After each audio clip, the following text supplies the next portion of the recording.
కార్యక్రమానికి విచ్చేసిన ప్రేక్షక మహాశైలకు, కళాభిమానులకు, కళా పోషకులకు అందరికీ నా హృదయపూర్వక నమస్కృతులు. ఇందాక చెప్పారు ఈ ఆడిటోరియం ఎలా నిర్మించబడింది అనేది కార్యదర్శి గారు వివరించారు. నిజంగా ప్రసాద్ వర్మ గారు ఎవరు 2 lakhs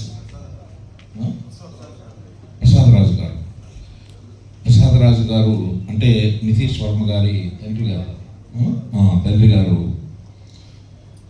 వారి యొక్క కళా హృదయానికి, సామాజిక దృక్పథానికి వారు అందించినటువంటి సహకారం ఎనలేనిది, కొనియాడబడింది.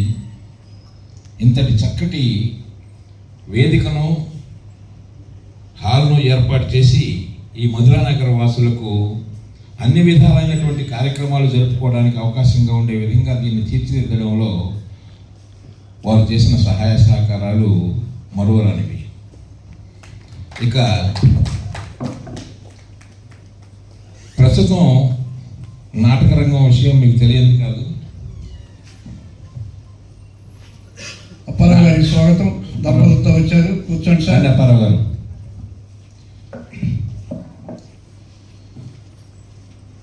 ప్రస్తుతం నాటక రంగం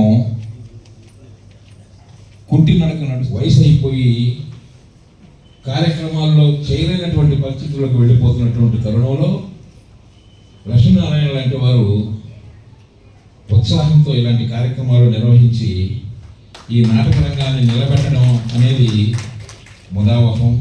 వారికి ఈ సందర్భంగా కృతజ్ఞతలు తెలియజేస్తున్నాను. ఇలాంటి చక్కటి వాతావరణంలో ఇందరు అతిథుల మధ్య జరిగే ఈ ఉత్సాహవంతమైనటువంటి కార్యక్రమానికి నన్ను ఆహ్వానించినందుకు అందరికీ కృతజ్ఞతలు తెలియజేసుకుంటూ కార్యక్రమాన్ని కొనసాగించవలసిందిగా ప్రార్థిస్తున్నాను. ధన్యవాదాలు సోమనాయుడు గారు.